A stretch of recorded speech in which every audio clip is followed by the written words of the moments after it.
alin ang espada ngunit kaagad namang nagyelo ang kamay niya kaya pinigilan siya ni Kaosu. Dito na sinabi ni Kaosu sa kanya ang mga dahilan nito bakit ito gustong sakupin ang buong mundo.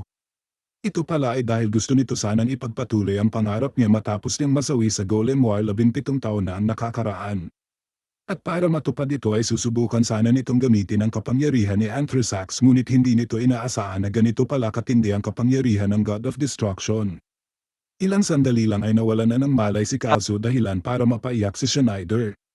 Naramdaman ni Kaosu ang tumulong luha ni Schneider sa kanya at nagtaka siya dahil simula nang magkasama sila ay hindi niya pa ito nakikitang umiyak. Dahil pala ito sa natagpuan na ni Schneider ang nawawala nitong kalahati at ito ay si Lucian. Nang makaramdam sila Arceus ng pagyanig ay bigla namang nagising si Kaosu at unti-unting may kung ano ang tumubo sa katawan nito. Kagagawan pala ito ni Anthrasax at kaagad na nakiusap si Kaosu kay Schneider na iligpit na umano siya. Pero hindi ito sinunod ni Schneider kaya nadamay din siya sa nagwawalang kapangyarihan ni Kaosu dahilan para maputol ang isa niyang paa.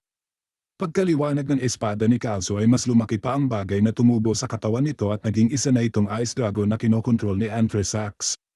Sa patuloy na sakit na nararamdaman ni Sheila ay naalala ni Baba na parang katulad ito nung maglaban sila Schneider at Abigail. Kaya ilang sandali lang ay biglang may kakaibang naramdaman si Yoko at alam niyang may nangyaring hindi maganda kay Sheila. Dito na din kinausap ni Sheila si Schneider para makiusap dito na protektahan ang sangkatauhan. Katapos ay tuluyan ang natanggal sa katawan nito ang selyo dahilan para makawala na din si Anthrasax sa matagal nitong pagkakagapos. Hindi makapaniwala si Jeyo na nasira na ang huling selyo at ang inutusan ni Mifune si Hamet para umatras na ay nakita nila ang kastilyo ng Judas na lumulutang na. Natatano din ito nila Makapine at makalipas lang ang ilang sandali ay nakita na nila si Anthrasax. Kagad itong naglabas ng napakalakas na kapangyarihan dahilan para magdulot ito ng matinding pinsala sa Tiktoa. Dito na napagtanto ni Makapine na totoo nga ang sinabi sa kanya ni Gaara na hindi ito isang Diyos kundi isang halimaw na mula sa impyerno. Habang sa King Crimson Glory naman ay naririnig nilang lahat ang boses ni Anthrasax na binabanggit ang mga gagawin nito sa sangkatauhan at sa buong mundo. Lumitaw din ang mukha nito sa kalangitan kaya nang makita nila ito ay nakaramdam sila ng matinding takot. Nabanggit naman ni Abigail sa kanilang lahat ang ngayon lang nito natuklasan.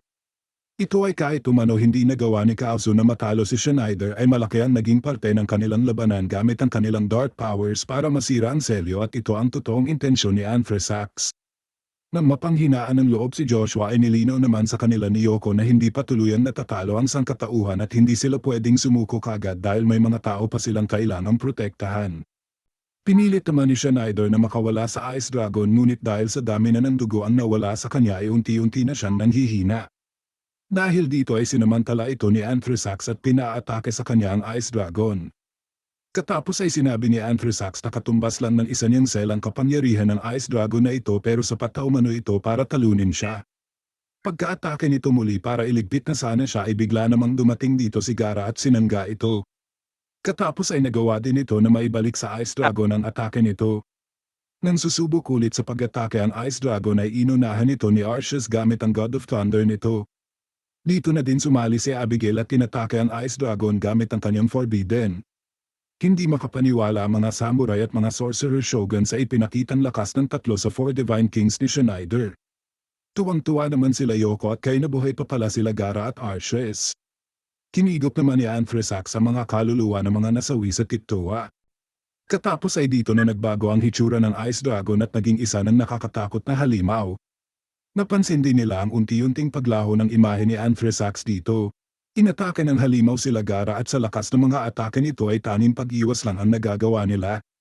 Nakaisip ng paraan si Abigail paano nila ito lalabanan. Ito ay kailangan muna nilang tanggalin ang magical eyes na outer cover nito at katapos ay aatakihin nila direkta ang katawan nito. Nang maghahanda na sa pag-atake si Gaara ay inunahan siya ni Arceus gamit ang Comet Strike nito. Katapos ay sinundan nito ni Abigail gamit ang kanyang Forbidden dahilan para bumagsak ito. Ngunit ilang sandali lang ay muli itong bumangon at tinatake silang tatlo. Dito na din ito naglabas ng mga malilit nitong alagad at pati ang iba na nandito ay inatake na din ng mga ito. Nararamdaman naman ni Schneider na nasa loob lang ng halimaw na ito si Kaosu at natutulog lang. Nang inatake ng mga malilit na halimaw ang ibang sorcerer shogun ay napanghinaan kaagad sila ng loob. Lahat sila ay pare-pareho ang iniisip na wala silang magagawa sa mga halimaw na ito. Pero nagulat na lang sila nang makita si Joshua na nakikipaglaban sa mga halimaw. Hindi lang pala si Joshua kundi pati na din ang ibang samurai ay hindi pa din nawawala ng pag-asa. Muling inalawan ni Shen ang sinabi sa kanya ni Maria bago ito pumanaw. Gusto ni Maria na hindi niya sisihin si Zion sa ginawa nito dahil may sarili lang umano itong paniniwala kaya nagawa nitong agawin ng magic sword. Dahil sa ipinapakita ng mga samurai ay nagpa siya na si Hill na lumaban din. Inilabas niya ang kanyang secret shadow demon spirit at pinaatake ito sa malaking halimaw. Matapos ang pag-atake dito ni Kai ay dito na din napagtanto ni Ingwe ang posibilidad na buhay pa si Kaosu kaya umatake na din ito. Nang mapagtanto din ito ng ibang sorcerer shogun ay nabuhayan na din silang lahat ng loob para lumaban. Bago sila magsimulang umatake ay ginamit ni Yoko ang kanyang kapangyarihan para bigyan sila ng pangdepensa nila. Kasama ang tatlo sa 4 Divine Kings at mga samurai ay sabay-sabay nilang sinugod ang halimaw.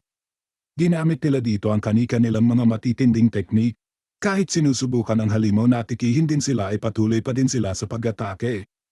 Matapos maputo ni Zion ang kamay ng halimaw ay napuruhan din siya ng atake nito. Kaagad siyang nilapitan ni Shen ngunit sinugod naman sila ng dalawang maliliit na halimaw at buti na lang ay nailigtas sila ni Zack. Pagka-atake ni Zack sa halimaw ay sinundan nito kaagad ang atake ni Aida dahilan para maputol naman ang buntot nito. Katapos ay sinundan din ito ng atake ni Ross kaya namimilipit na sa sakit ang halimaw.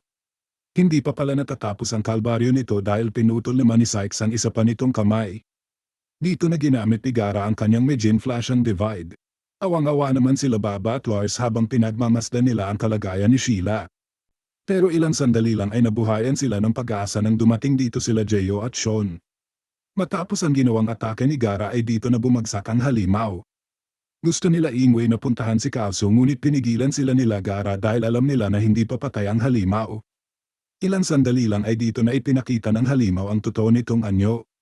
Dahil nanghihina pa din ito ay inatake nila ito ng sabay-sabay ngunit bago pa man sila makalapit dito ay inunahan na sila ng atake nito. Pero sa kagustuhan ng mga sorcerer shogun na iligtas si Kaosu ay muli silang umatake dito. Habang inaatake nila ito ay sinusubukan naman ni Schneider na gisingin si Kaosu. Dahil sa dugo na tumulo mula sa kanya ay dito na nagkamalay si Kaosu.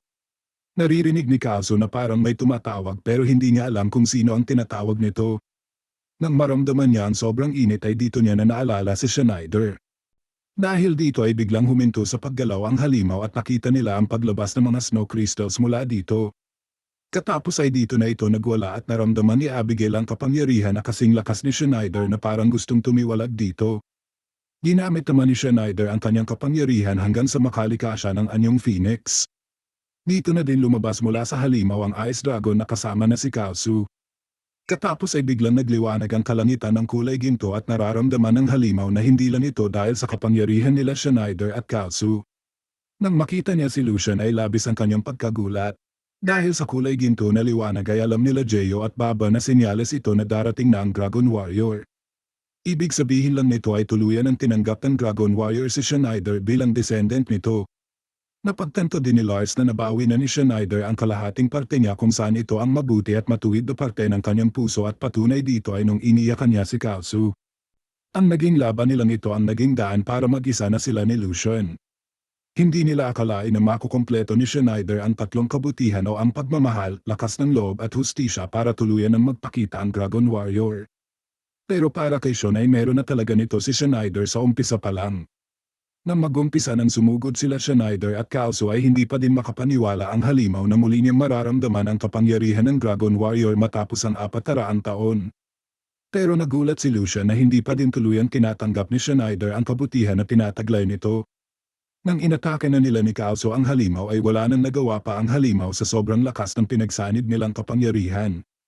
Dahil dito ay matagumpay nila itong natalo at ilang sandali lang ay nakita nila Arceus ang mga ito.